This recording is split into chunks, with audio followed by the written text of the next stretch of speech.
All right, doing it live.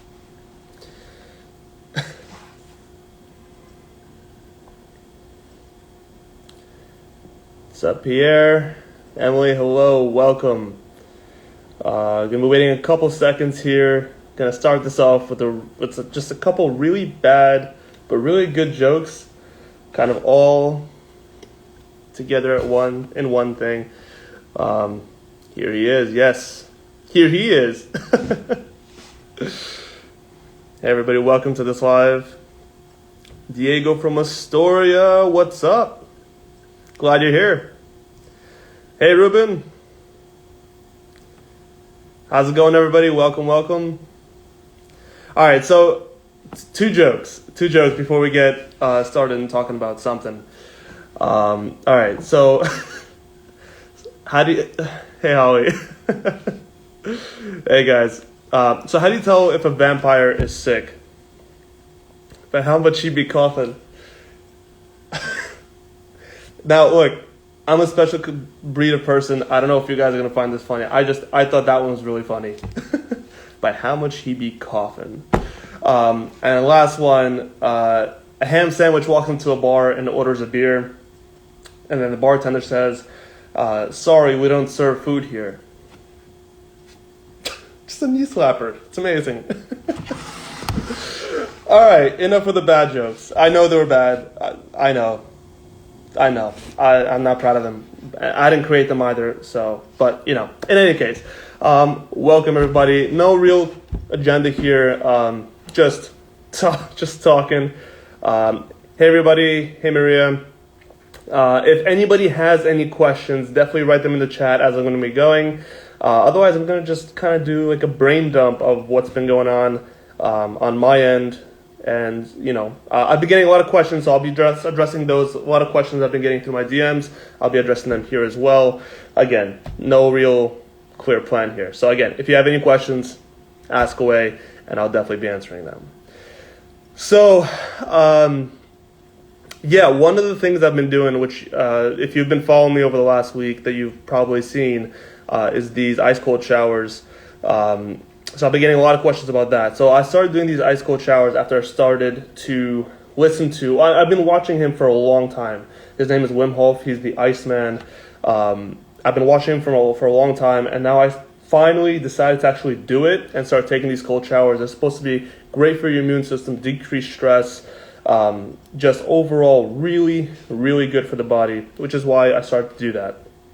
I'm a firm believer in doing as many things as possible to improve the status of the body, how it can function. That's also why I started to do intermittent fasting, all these things, which are great, right? They're great for the body. So if anybody wants to take a listen to and get more information about that, join me on my challenges. If any of you are already doing it, I know a couple people are. They joined me on when I started posting about it. It's great. So I would recommend looking into the Wim Hof or the Wim Hof method. Fantastic. I feel so good. It's like when you turn that dial and get that cold shower going, it's literally just a shot of energy. It's like 3 shots of espresso into your bloodstream, and you just feel really good. Also, another cool fact, it actually helps to build up brown fat. So we have adipose and brown fat. Brown fat is actually what helps to our bodies actually burn more calories, help to keep us warm. It's not quite muscle, but it's not quite fat. It's really cool, but it helps to build that because by having resilience and building resilience to cold, we get more of that. So I know I've been getting a lot of questions about that. So if you're interested, again, Wim Hof, the Wim Hof method, definitely recommend. Got a question here. Sometimes when I'm walking up the stairs or doing squats, I feel like my leg is going to give out. What can I do? So it really depends on why it feels like that, right? There are many different reasons. If you feel like your leg is giving out, if you're sustaining an injury, that could be because of a meniscus issue, a muscle injury. It's very hard to tell. So it's very hard for me to say what you should do without knowing what it is first. Best bet, if you haven't been to the doctor yet, get an x-ray, get an MRI, or go to see a physical therapist, we do tests and we can figure out what the problem is. If there's no injury, again, if you're saying that there's no injury, then again, it's suspicious, and there's usually a reason for everything, right? Like, if we wake up one morning and we have a cringe in our neck, but there's most likely a reason for it, right? We slept wrong, there was a shortening of the muscle, extended lengthening, could be, for a number of reasons. So definitely get that checked. Maybe a pinched nerve during that specific move. Yeah, maybe. I mean, maybe. It's very hard to say. The best thing, especially if it comes on randomly, this goes for any pain, for any of you listening. This goes for any pain. If you start to feel a random pain that comes out of nowhere, best bet is to just get it checked, right? Never just say, be fine, right? And that's usually my case when anybody asks me any questions pertaining to, I'm feeling this, what should I do? It's hard to say. I wish I could tell you, but it's really hard to say without, further investigation. Otherwise, I'd be lying to you. And anyone who says they know what it is just from, a sentence is lying to you. So just, get that MRI. Exactly. Great. And let's see what's in there, right? Let's see what's in there. Ciao, Danny, come stai? Molto bene. Very good. How are you, sir? All right. Wow, I just really dove right into it. The screen is so small, right? I feel like I'm losing it. Another thing that I want to be sharing, that I will be sharing with everybody, I've been getting a lot of questions about, what should I, in terms of materials, like what should I get? Should I get a Theragun? Should I get resistance bands? So I'm actually going to make a list and with links to everything about what I would recommend usually to the people that I work with in terms of what you should have on standby at home. So I'm going to make the list. I'm going to post it on Instagram, and you can go and grab it if you'd like. It's everything that I have, everything that I recommend to people for prevention, for treatment, for therapy. Just a good list of, all the things that you may need. Dude, I sprained my ankle today. What to do? Just ice and rest. So if you sprained your ankle, so see, this is different. So if you have an ankle sprain, I can actually give you some advice on what to do, especially if it's an acute ankle sprain, meaning it just happened within the last, couple of days or so. The best thing you can do when it comes to an ankle sprain is definitely elevate it, definitely ice it if you can. I believe in active rest. Right? What separates rest from active rest? Just regular rest is doing nothing. Now that's no good, right? Doing nothing is never any good. Active rest is the name of the game. So for example, if you are elevating and icing your leg, your foot rather, moving the toes around, right? That counts as activity. Moving the foot up and down within a pain-free range. Depending on the intensity of the actual sprain, moving up and down, moving the ankle up and down might be painful. However, if you do it just a little bit, small little tiny ankle pumps, as long as it's within the pain-free range, would highly, highly recommend. At the very least, move those toes, right? When we undergo an injury, an ankle sprain is a ligament sprain, right? Which means that all the areas around it become swollen, and that puts a lot of pressure on the nerves and on the muscles. And what happens if we don't do anything, those muscles will tense up just from the inactivity, just from the underuse and pressure from the edema or the swelling, right? So by moving the toes, it helps to keep the area moving, it helps to keep the tissue flowing, and helps to clear out the edema faster, which is always a good thing. So definitely keep it moving, active rest. Don't overdo it, right? Don't overdo it, but definitely move around a little bit. I went to the gym earlier and did upper body. Let's get blood flowing. Again, that's all great, right? If you still want to go to the gym, as long as you're, if it's really bad, if it's a really bad swollen ankle, I definitely wouldn't do too much, right? But if you do, let's say, seated exercises, do upper body work to keep the body moving, always a great idea.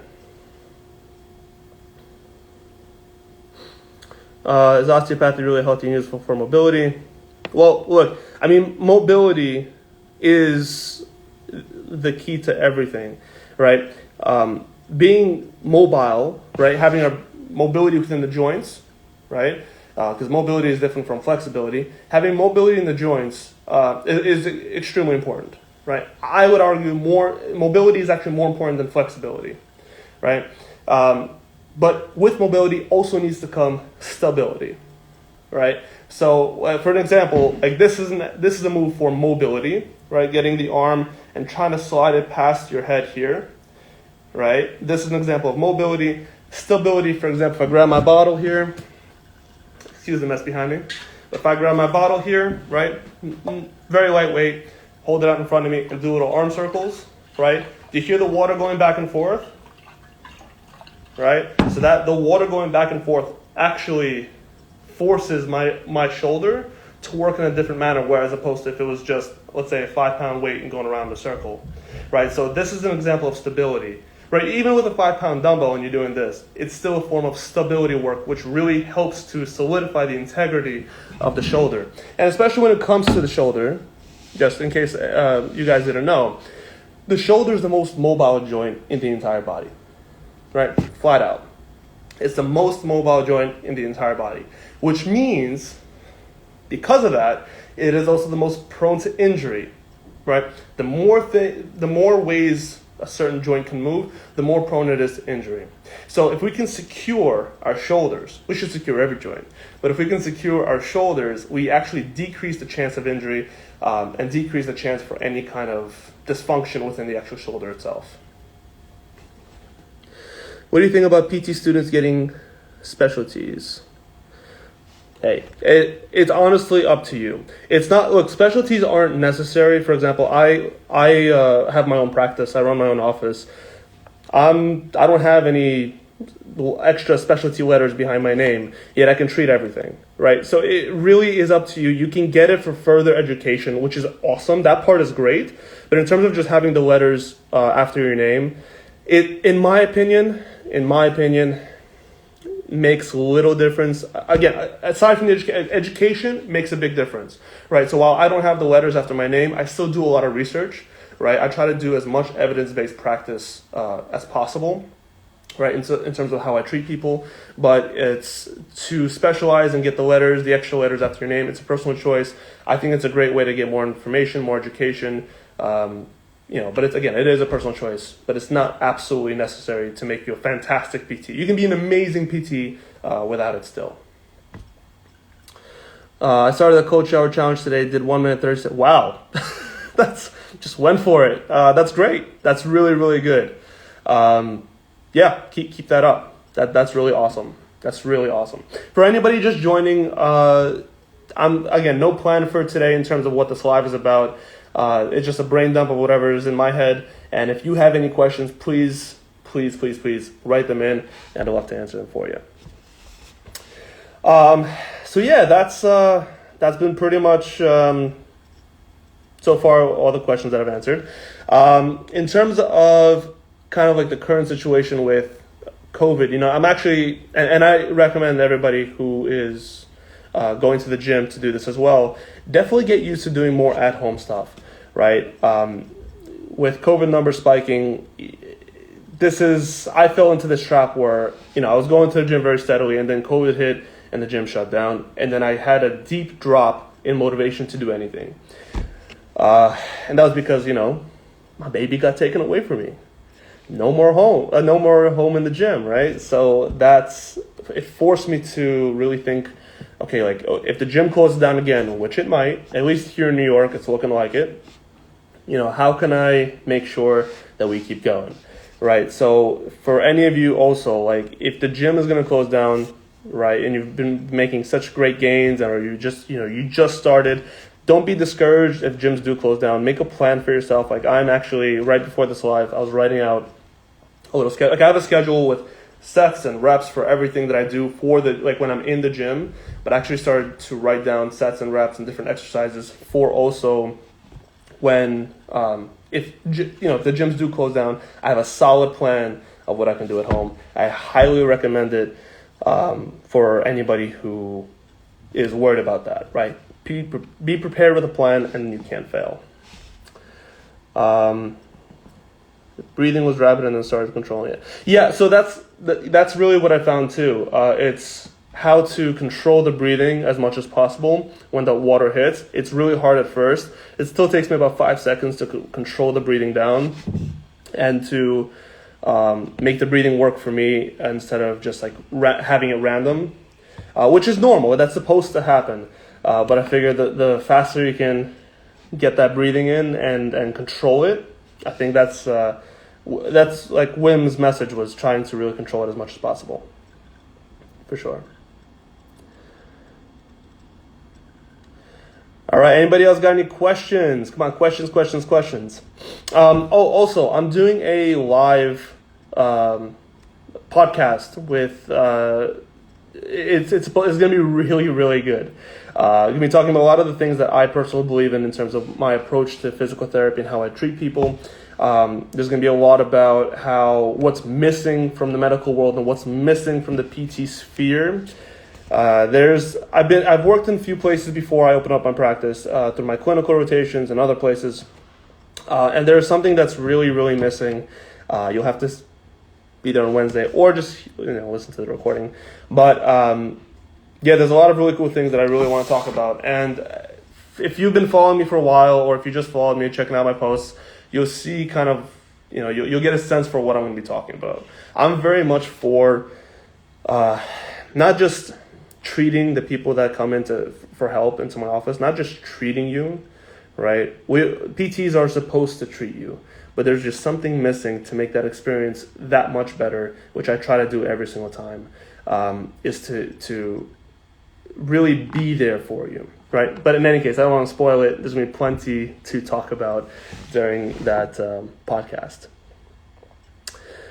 So muscle imbalance, shoulder dyskinesis, and hip imbalance, seeing a therapist since 9 months, but when I stopped the regular practice, it comes back. Well, look, I personally don't know what the PT is doing with you, right? Like, we all have a different approach, so I have no idea what that particular PT is doing with you. I don't know what your treatment plan is like. I also don't know, what I'm assuming the PT probably did some tests on you, like what your range of motion is, what's causing the imbalance.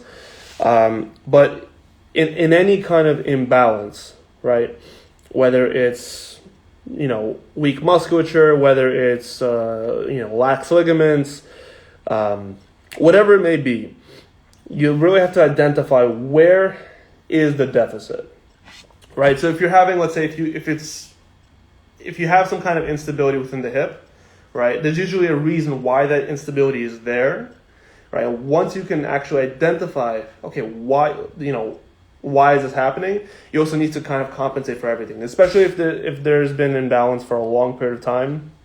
So pretty much whenever we sustain an injury or some kind of trauma happens, within a day or two, you already start forming compensations, right? So if I have, pain on my right hip, for example, or pain on my right leg, I'm automatically going to offload to the left, right? It's whether it's conscious or not. Most of the time, it's subconscious. Yeah, I'm going to offload from that right side to avoid that pain, right? And now suddenly we have a body lean, we have a hip tilt, we have, the other side starting to have certain symptoms. I get a lot of people who've been in pain for, let's say, 3-4 months, 5 months, and they come in, they're like, listen, the pain started on my right, but now I'm starting to feel it on my left. Well, there's a reason for that, right? The longer we wait and the longer we sit on an injury, the higher chance we have of developing something else on the other side, right? Just think about it. If before it was 50-50, right? 50% on the right leg, 50% on the left leg. Right side got injured. So now instead of being 50-50, we're now, let's say, 60-40, right? Or even if it's 55-45. There is an imbalance there, right? So we not only now have to treat the right side, but we do have to fix the left side as well. It cannot be just a singular, closed visioned approach to a particular injury or imbalance, which is why, when you mentioned that as soon as you stop something, it kind of comes back, there might be a reason for that. Maybe the thing that's causing that imbalance isn't being properly targeted.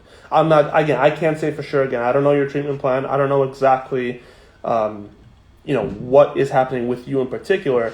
Every individual is different, right? What what one's hip instability, for whatever reason the hip instability is there for one person, in the right side, another person can walk in with hip instability on the right side and be completely different, right? Completely different. And that's really the thing that I think is missing from the medical sphere. Everyone is kind of treated just the same, which is weird because you're not, right? Joey with right hip pain is not the same as Michael with right hip pain or Michaela with right hip pain. We're all different.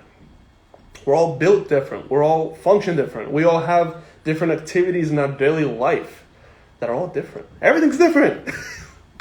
So we have to be treated as the individual. So, I hope that, maybe you can revisit it, Jay, kind of like with your PT. Maybe the PT needs to create a new plan of care. Maybe you need to find a new PT, right? There's nothing wrong with that. There's nothing wrong with finding another doctor or another healthcare provider. There's nothing wrong. If I'm going to a doctor and my needs aren't being met, I'm going to go somewhere else, right? There's nothing wrong with that. Nothing wrong with that. If you buy a table and one of the legs are broken, you're going to keep it, you should keep using it, or are you going to return it and maybe get a different table? I don't know. So I don't know why I just equated PT to a table, but I think you get it. You get it. Hey, everybody that just joined, just free flowing conversation here. If you have any questions about any kind of pain, any personal questions, hey, whatever, I don't care. This is all good. It's a Monday morning. What? No, Monday afternoon. Free flow of conversation. Evan, hey, I was gonna message you right after this live. Definitely want to talk to you and help you out there. Yeah. Thank you. Evan and I, we actually did a really funny live, I believe it was a couple months ago. Time is flying like crazy. And we spoke about standing on like a trampoline, if using a stand-up desk. Oh, let's go. Evan wants to join.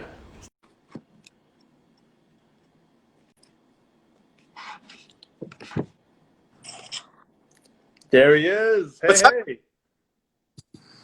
Don't have to wait to talk after. Here we go. We'll do it live. All right, let's do it. So I believe you mentioned a shoulder, huh? Okay, so listen, get this. So when I broke my neck in two spots, I still got the little neck casts down there. I had to wear that for 60 days, and at the same time, my right shoulder blade-ish area was also hurting. And he said, "Don't worry about it. It's just related to the neck. Once your neck heals, you're gonna be fine." My neck basically is healed, right? I mean, there's one bone that's broken that's never going to go back, but whatever. For most, it doesn't hurt on a daily basis. But the shoulder didn't get better. I think it's also, I'm theorizing. I did acupuncture. I did 14 weeks of acupuncture. Wow. Didn't really do anything. I think it's related to just using the mouse too much too, which it could be. But I'm open to ideas. I'm doing yoga. I try to relax my shoulders when I'm using my mouse. Maybe I just need to do a week of no mouse usage. But I'm open to ideas. You let me know. What do you think? Yeah. So actually, before we even talk about kind of what I think should be done, when it comes to breaks or injuries, right? So you actually had breaks to the actual bone, right? So whether in it's my neck, yeah, exactly. So whether it's a bony break or a tissue tear, what actually happens is it starts to compensate for different muscles in the area, right? So when you can't move your neck for 60 days, yeah, right, things stiffen up, and from disuse, things start to atrophy. Yeah. Muscles start to not be as strong. So while the area itself will heal, right, there's still going to be a deficit or a dysfunction within the area. Now the shoulder, in terms of the neck, the shoulder and neck are actually connected as one. Right, most of the musculature that's in the shoulder is also connected to the neck, upper back, mid back, right? And shoulder mobility directly impacts the neck itself. So I'm actually kind of not, unfortunately, I wish I was surprised, but I'm not surprised that you're having an issue with the shoulder because of that neck injury. Now, Okay. it could be aggravated by mouse usage. It could be aggravated. Maybe you're not noticing it. But even right now, even the way you're sitting, you're a little bit slanted. Yeah. Well, okay. So I usually stand and listen, align my pelvis. I'm doing that. The back's feeling better. I got my Nice. trampoline. This is my fourth trampoline of the year. Fourth trampoline. I keep breaking them because they're not designed to be on for like 10 hours a day. Oh, But this damn. one has the double springs.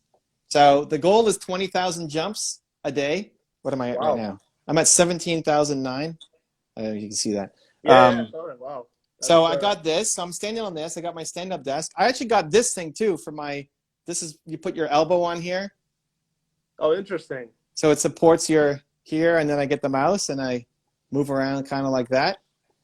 So it just takes some of the weight off. But so it's not the shoulder, it's like the shoulder blade behind. Yep. There's like a little spot back there. Yep. So like there's some movements, I can't always find it. It's like I got to stretch really far back to like really ping it somehow. But anyway. What if you lift it directly up and you try to push the arm backwards from there? Yeah, I can kind of feel it. It's not quite, but it's close. On the inside of the shoulder blade? On the inside, the shoulder blade. Like where's the ping to, the location within the shoulder blade? I don't know. It was one little tiny specific spot. I remember doing the acupuncture. He was having a hard time finding it. It was like super buried deep. But anyway, like 14 sessions didn't really do anything. What about reaching behind your back? Like if you put your hand on the back of the neck and then just try to reach down as far as Nothing. you go? Nothing. So what about the other way? Nah, not really. Nothing. I feel it in my arm. It's more than my shoulder blade. Okay. And then if you have your arm out to the side, I'm actually just like this. Out to the side, and then rotate the shoulder inwards. Oh. Like only from the shoulder. Rotate it in as much as you can. Yeah, nothing. Rotate it out as much as you can. Oh, yeah, out. Yeah. Back. Yeah. That's Cool. what we got. All right. Well, okay. Now get your hands like this, kind of sandwich them on top of each other. Okay, hold on. Let me. Let's do it. Let's get into this. Here. We're going back to what we did last time. We could see the whole thing. Okay. Okay. What am I doing? All right. So sandwich the hands. All right, and now slide them past each other as if you're trying to reach to the opposite end of the wall. So as much as you can, really push it through. Anything? Yeah. I feel it here. You do, huh? But not back, not the pain part. I feel it here. And then the left side, nothing. Here. Would you say more on the outside or on the front side of the shoulder? Like here. I don't know. What is that? This. Hold that spot. Put the arm down by your side. No, like hold the arm there and put it down by your side, and it's. What is it? Would you say it's where your index finger is? Like here. Yeah. Okay. All right. So that's weird. I've never felt this pain. Jesus, it hurts a lot, dude. I'm sorry, but this is part of the investigative process here. Okay. What? Okay. And now place your arms kind of like in a 90-degree angle. Okay. And squeeze your shoulder blades back and press the arms backwards. Lift the arms up a little bit, and now continue squeezing it back. That's fine. Now, while you're in that squeeze back position, drop the elbow, drop the arm down there. Yep. That's fine. And now continue squeezing it back. Yep. Nothing. Zero. Now watch. Let me fix it up here on my end. Grab, so if let's say it was painful here, grab slightly above it, 2 fingers, pinch it. Okay. And then again, send the arm across. It feels better. Doesn't it? Yeah. All right. So now bring it back. Hold on, and then now I don't feel it. Wait, hold on. What I had it like this, right? Oh, now I feel it. Yeah. So pinch it right above it. Okay. Right. Pull it back and punch it through. Pull it back and punch it through while still holding that pinch. Okay. All right. Keep going. And when you go out, across you, really drive it out as much as you can. You mean fast or just far? No, distance-wise, yeah, really Far. try Far. as much as you can. Is this As going to if help you- blade or is this something else? Sorry? Is this shoulder blade or is this something else? Shoulder blade. This is my shoulder blade? Jesus Christ, okay. So you actually have a lot of the muscles that you have within the shoulder blade, which is why I said shoulder and neck. Your shoulder blade is your shoulder, Uh-huh. right? And a lot of muscles that come from the shoulder blade attach onto the arm, Okay. right? That's why specific movements, right, kind of ping it. What was it? This one? Yeah. It doesn't hurt. Was it rolling back that hurt or rolling forward? No, back. Back hurt. Yeah, it feels better. Okay, and do this one again. Pinch? Without the pinch. Oh, without the pinch. Yeah, I can go further. This doesn't hurt. Yeah, even if I pull, it doesn't hurt. So what's the problem here? Most likely, and again, it's like this was just like a fun. I should have called you like 3 months ago. Jesus. Where were you, man? Come on, I'm right here. Yeah, most likely, one of the muscles in your rotator cuff. Right. We have 4 main ones. This hurts. Push in on this, it hurts. Like yeah. Here. Yep. So you have the supraspinatus muscle that comes through. You have other muscles that come from the shoulder blade into this part. And again, when there's a deficit, when there's an instability within the shoulder, right, it affects other muscles. So your deltoid can be easily affected. Even your bicep, because your bicep does do shoulder flexion, right? A lot of the muscles get impacted because they're all trying to compensate for whatever is kind of going on there, right, from that injury from a year ago. Holy Christ, this hurts. Like I'm digging in, it kills. So is that what, do I need to like dig into the fascia here or is this, what do I have to do? What's my homework? So the best thing that I could recommend for you is, you know how we did, I told you to pinch it and then move it? So that's actually a really great technique that I tell a lot of people to use because it's actual, you do manual pressure plus mobility. So I wouldn't actually dig into it. I would pinch it, right, the area where you have that pain. And you can go from here to here. You can vary the area where you pinch it. Pinch that area and go through movements that would normally cause you pain while undergoing manual pressure. So you go through here, you can continue to pinch and try to move the arm backwards, right? Try to move it upwards as much as you can. Yeah. The where we usually feel pain, we can't only focus on the area where we usually feel it, right? Okay. You just discovered a brand new place. Yeah. Right? Yeah. And that's a lot of that happens in my office as well. People come in with one thing, and then we discover, oh my God, there's this other part that's also impacting that pain that you have there. Pain is a signal. Pain is a signal, and it's trying to tell you something's up. Okay, so this is my homework? Like, do this 20 times? Move it around, do 10 times here, hold it, do 10 times up, do as much range of motion as possible. Pretty much do like 10 reps of everything, every piece of mobility that you can do. Out the side, arm circles like you're doing, that's perfect. The biggest thing is just vary the point of pressure. And then does it just go away or what? Over time, if you're consistent with it, it should go away. Another thing you can do you have a little crossbow? The ball with the spikes on it? Without the spikes is good, like a tennis ball or something. Maybe I have the massage ball, like it's an orange ball with the little knots on it. Okay, we could use that. So, do you have it with you, like readily available? Hey Timo. Hey Nina. What? Do we have the massage ball? The orange? I took it. Where is it? I don't know. Just ask yourself. Oh, ask myself. That's not a good thing. Okay. I don't. Oh, I do. I did take it. Yes. We love you, Nina. Yes. Okay, here, this thing. Is it firm? Yeah. Super hard. All right, so let's go against the wall. Okay, hold on. The wall. Okay, hold on. I can't do it. Okay, how about? Oh, that'll work right there. If we can use that. Here. Yeah. So place the ball where you would usually feel something in the back.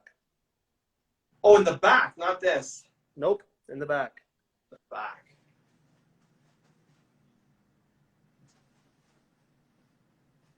Okay.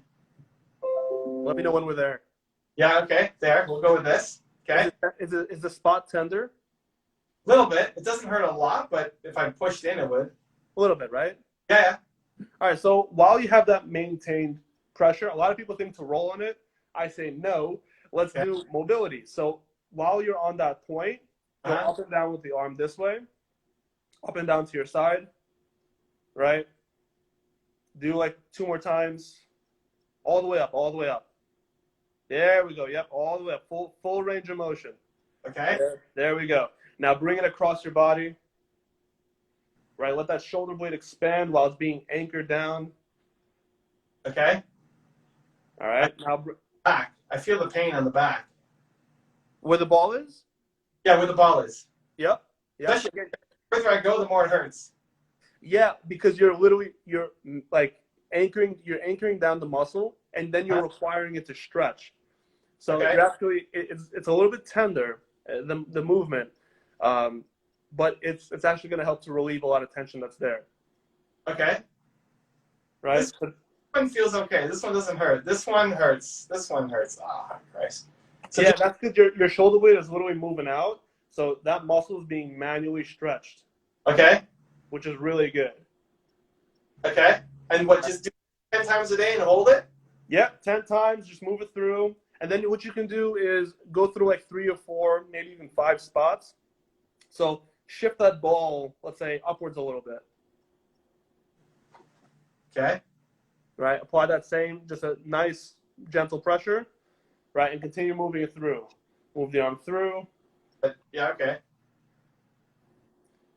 Right, and get creative with the movement, right? It doesn't only have to be across or out to the side. You can but I want it to like find something that hurts, or no? It doesn't have to hurt. It doesn't have to. We shouldn't look for the pain. It's just literally getting the shoulder blade to move around and for the muscles to actually release that tension that's there.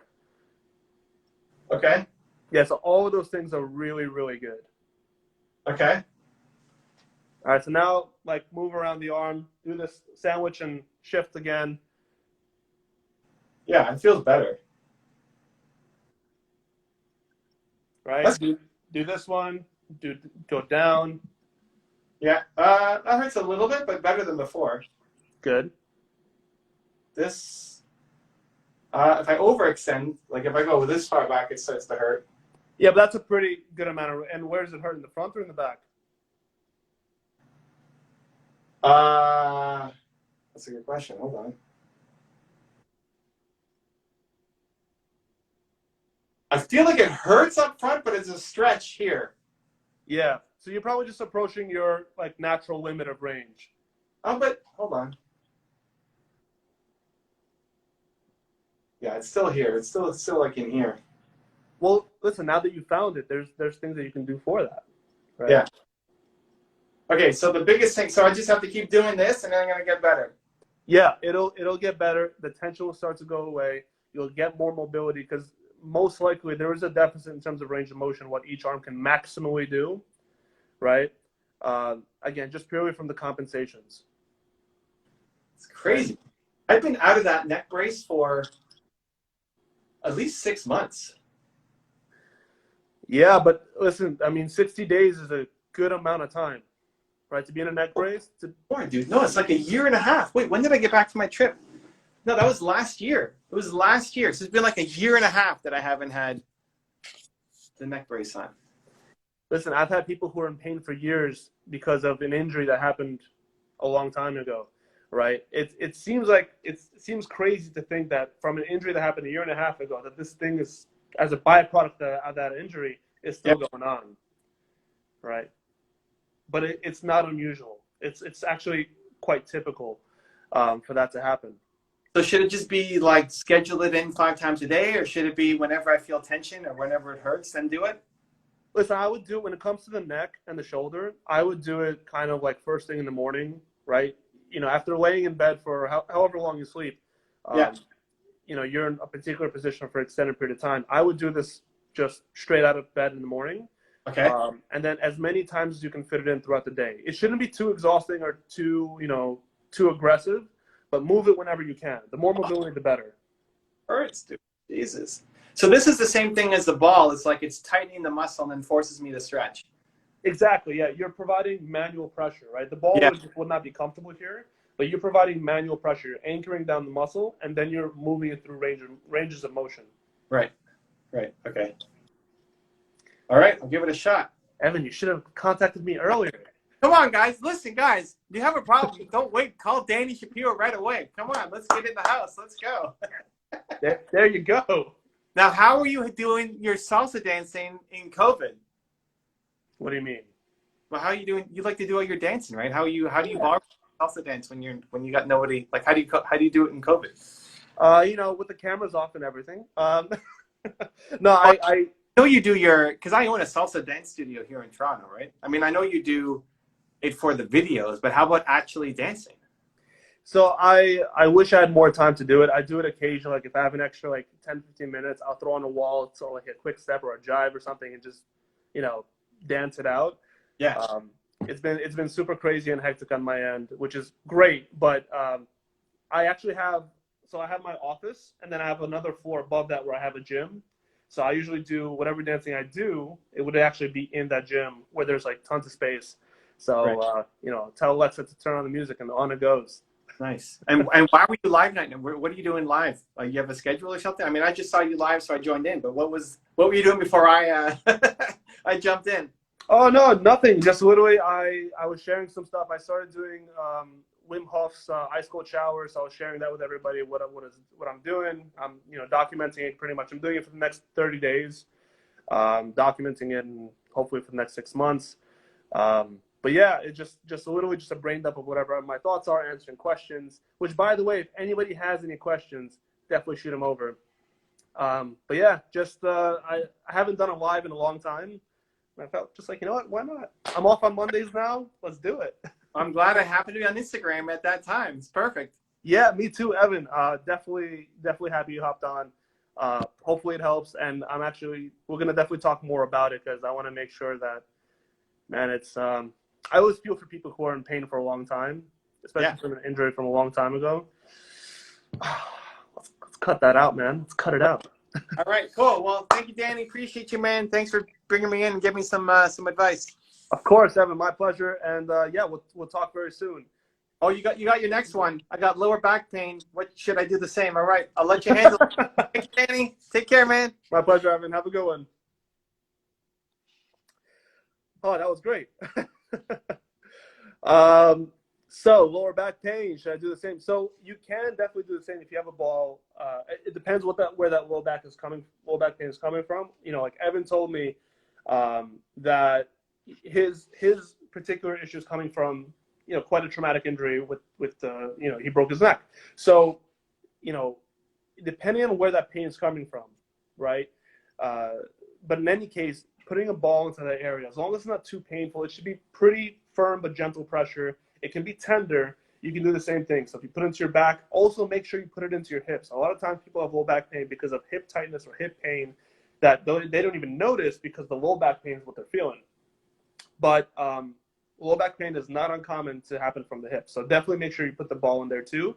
And when you put the ball in certain areas around the hip, lift the leg up, lift the leg out to the side, and do the same kind of thing, right? Anchor down the muscle tissue and then use the mobility from the joints as much as you can from the areas that are surrounding that pain, right? So for Evan, it was the neck, shoulder blade, right? So we're moving around the shoulder, around the arm.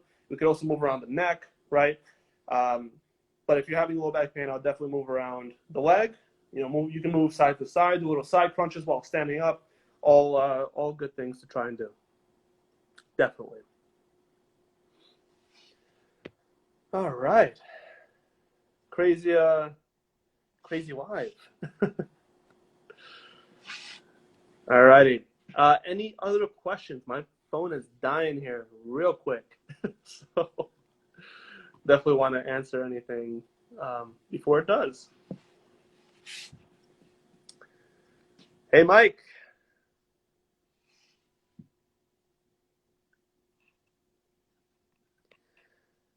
Yeah, so for anybody who can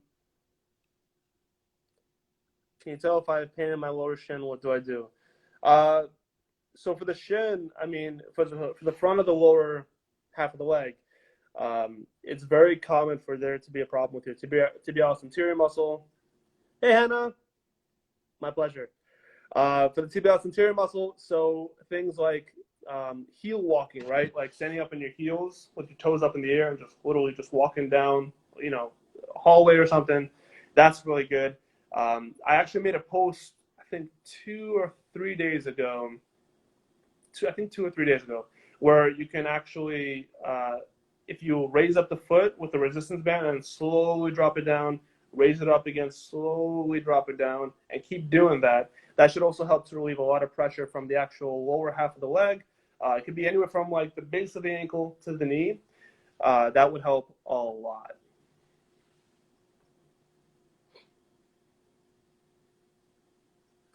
Thank you so much. Yeah, listen, as someone who had an injury himself, I know what it's like to be in pain and want to be out of it as soon as possible. So I try to give as many tools as possible to help get rid of that pain. So absolutely my pleasure, and happy to do so. I got a question here. Daniel, my back hurts from time to time. It feels like a pinched muscle. Yeah, so again, kind of like what I mentioned in the previous part of the slide, we have to identify where is this coming from, right? What is the reason for that, pinched muscle or pinched nerve, whatever is going on in the back, right? Once we know the reason, we can accurately treat it, right? I can give general advice all day, right? But if we can find out exactly what the cause is, then you can actually treat the cause. But one thing that I will absolutely say, because this has kind of been a common, I guess you could say a common denominator of most back pain. Now, again, this is super general. Like I mentioned before, everyone is very specific, and everyone is very unique in terms of what they're going through themselves. But as a general blanket kind of comment, most people have back pain because of a lack of movement. Now, I'm not saying, hinge back and forth all day, while that's great, what I'm talking about is our backs can do a lot, right? We can bend forward, we can bend back, we can side bend, we can rotate. We also have three-dimensional movement, which is, for example, three-dimensional movements can be bending forward, bending to the side, and then rotating, right? That's an example of a 3D movement. Most of us don't do that, right? Most of us don't do that. We live in a society where we're currently doing a lot of sitting, right? So we're usually, well, just like I am now, sitting. So because we don't use these different ranges, right, our body is designed to bend, twist, rotate, you name it. Our bodies are designed to do that. So when we don't use that range, when we don't actually access our full potential of what our muscles can do, right, there is a muscle that does this. There's a muscle that does this. And when we don't use those muscles, then we notice that we start to get tight. We start to get pains and aches and pinched nerves and you name it, right? We become unstable. There's dysfunctions in our joints because of the lack of mobility and stability and just using our naturally just given range from birth, right?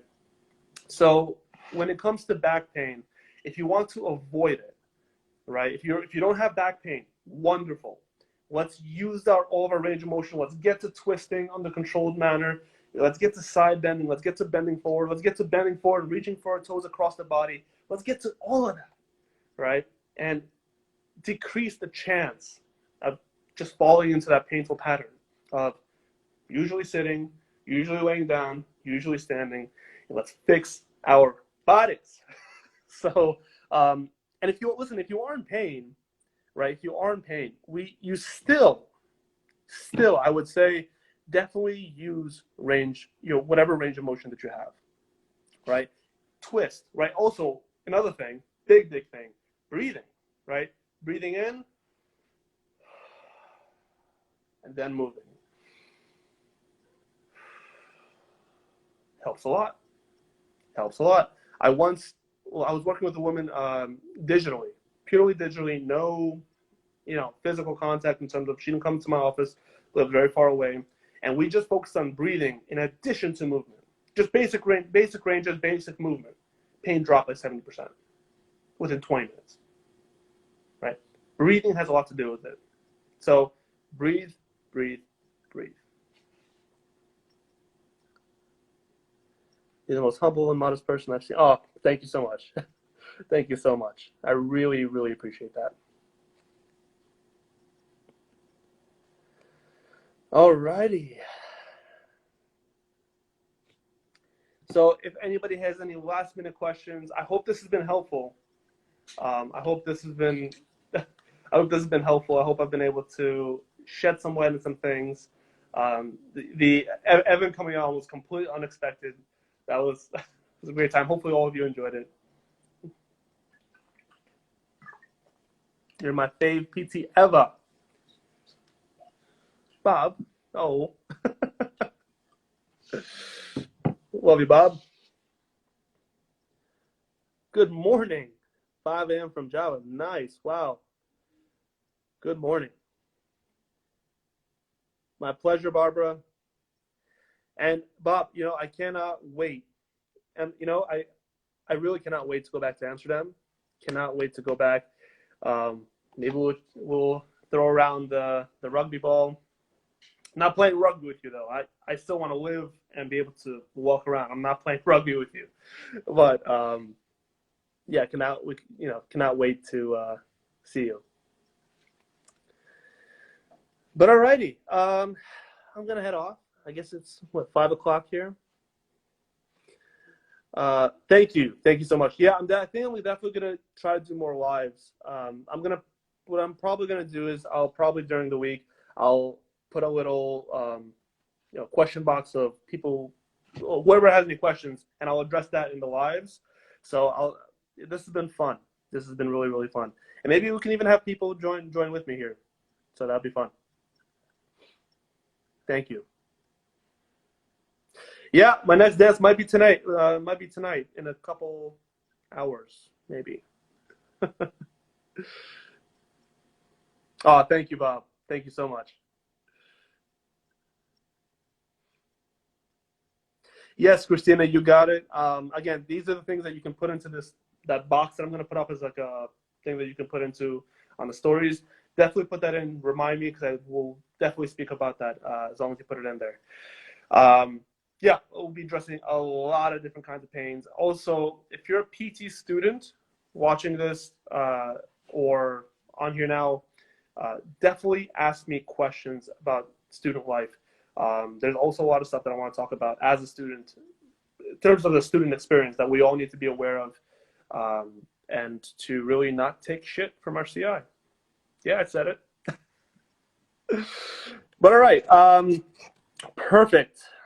Yeah, we'll definitely take care of that. Again, when I put it up, just look for it and put that in there, and I will definitely address it. So absolutely. All right, everybody, have a wonderful evening. Have a wonderful morning, afternoon, wherever you are. Hopefully that the day has been wonderful, or the day's about to be wonderful. And let's see you. Let's talk soon. See you soon. See you on the posts. Dancing. All right, everybody. Have a great